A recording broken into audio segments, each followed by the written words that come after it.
Mahigpit na ipinagbabawal ng batas ang pag-aalaga ng wildlife, tulad ng musang. At dahil sa interes na ito ng mga tao, nagsimula ang kanilang kalbaryo.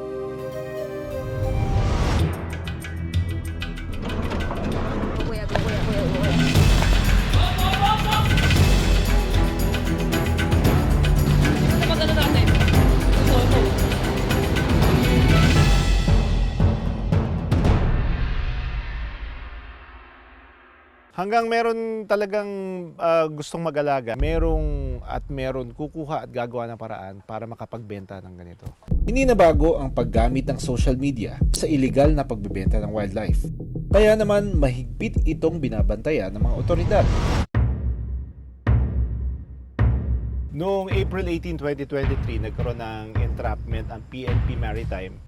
Nakatransaksyon ng PNP Maritime ang isang online seller na nagbebenta ng isang wild na ibon at isang musang. Ang ibon at musang na galing pang Cavite, ibinebenta sa halagang 10,000 pesos. Expect tayo na mabilis lang yung transaction natin kasi ang usapan natin 7 AM sa isang fast food sa Marilao. So yung isang tao natin, doon na siya makikita. Dito ka sa highway, baka biglang tumakbo yan sa kalsada. Pare, di ba rin magipaghabulan tayo sa kanya yung Eber? Ay, nag-abutan na ng pera.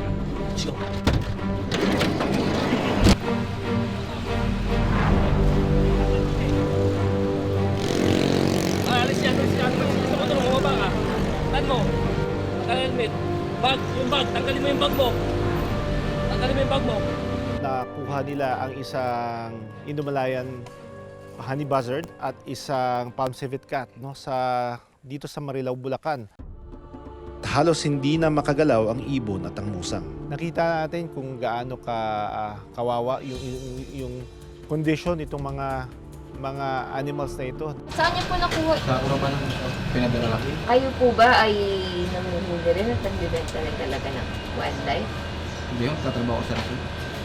Kinasuhan na ng suspect ang paglabag sa Republic Act 9147 o Wildlife Resources Conservation and Protection Act. Nakapagpiyansa ito sa halagang 24,000 pesos at nakalaya noong May 8. Paalala lang po dun sa ating pong mga online seller at saka yung mga tumatangkilik po ng mga ganitong klaseng wildlife species na tayo po ay may batas. Maaari po kayong managot ng hanggang 2 taon na pagkakakulong, magmulta ng 20,000 hanggang 200,000. Ang mga na-rescue musang ng PNP dito muna sa DNR Wildlife Rescue Center sa Laguna at Quezon City. Kailangan pa kasing i-assess kung fit pa silang i-release sa wild.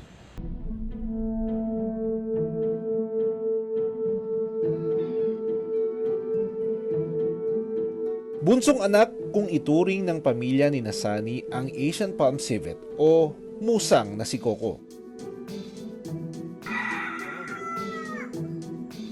Nakakuha ko siya sa dulo ng nyug. Doon ko nakita yung inahin niya. Magkatuwang kasi yung panguha ko ng buko eh. Okay. Napansin ko silang magkakapatid. Ilan sila? 4. Lumabas yung isa. Paglabas ng isa, lahat na sila. Yan ay gumala. Naglabasan na siya. Gano'ng kalalaki Sila. sila noon? Kung alam, magasin laki po siya ng baso pa eh.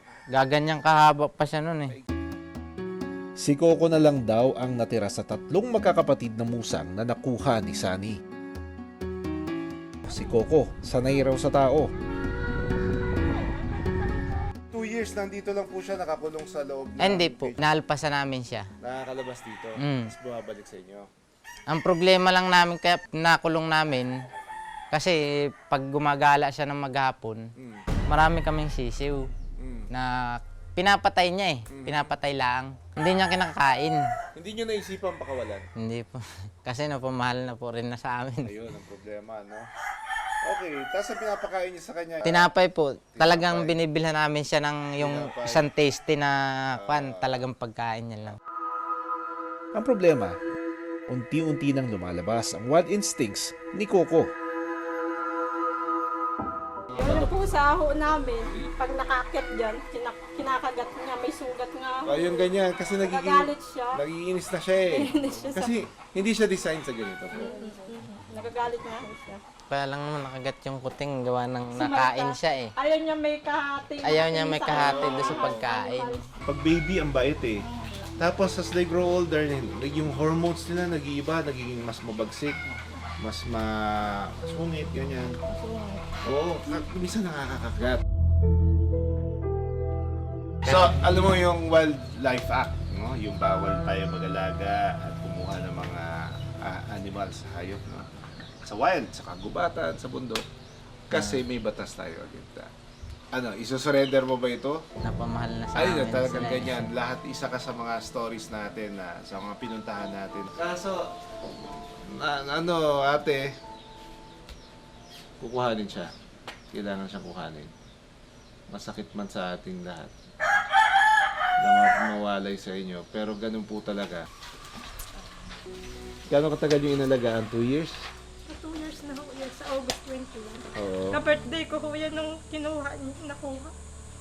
Sabay lang po kami. Kung ano naman po, di isa-surrender na lang namin sa ano. Kasi batas ho yan. Kaya nga po natin pinagbabawal itong mga ganitong mga instances. Minsan, napapamahal na kayo, no? Yung emotional attachment, di ba naman maiwas yun? Di ba? Siyempre, pinapakain mo everyday, inaalagaan, pinapaliguan. Kasi nakikita mo araw-araw dyan. Tapos biglang mawawala. Kaya wag na lang tayo mag-alaga ng ganyan. Alam muna kayo bago natin siya dalhin.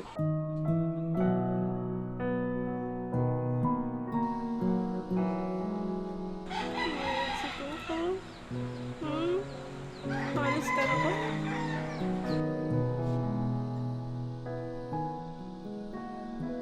Magpapaano po ako ng turnover receipt sa inyo para po may turnover po sa amin yung civet cat at madala po natin sa wildlife center. Kasi po, sa totoo lang po, bawal po kasi talaga mag-alaga ng ganyan. Kung sana po nung baby pa na nasa inyo, sana po hinayaan nyo na lang po sana siya dun sa wild para hindi na po nyo na kasi naging domesticated na po kasi siya eh.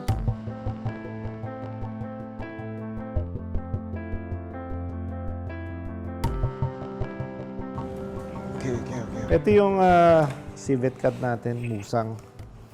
Yan, kanina. Labas lang natin. Gusto natin ma-examine before natin dalhin sa rescue center sa Kalawan. No? Siguro, right now, ano na to, medyo mailap na. And even to the point that it might bite. Hello, baby. Hello. Okay.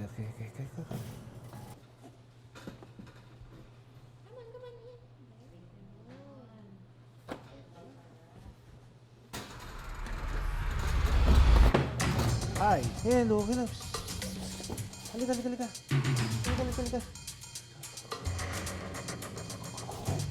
Hindi. Give it space. Yan.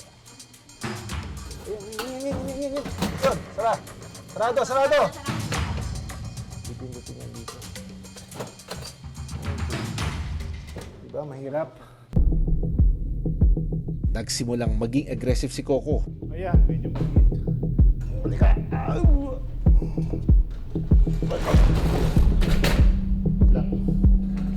Hindi kaya. Kaya kailangan namin siyang pakalmahin para ma-examine. May mga sugat daw siya dito dati. Ito, nandito. May nakakapa ako dito na parang peklat. Maganda, this is a very, very healthy individual. Binigyan ko rin ng pampurga at vitamin si Coco bago namin siya dalhin sa rescue center. Trabaho ng mga civet cat ang paramihin ang mga puno sa gubat. Sa pamamagitan nito ng pagpakalat nila ng buto mula sa kinakaing prutas. Hindi nila ito magagampanan kung aalisin sila sa kanilang habitat. Nakakabilib ang itsura at abilidad ng mga musa. Pero mas nakamamanghang pagmasdan kung malaya silang nabubuhay sa kagubatan. At hindi sa masikip na kulungan na malayo sa kanilang tunay na tirahan.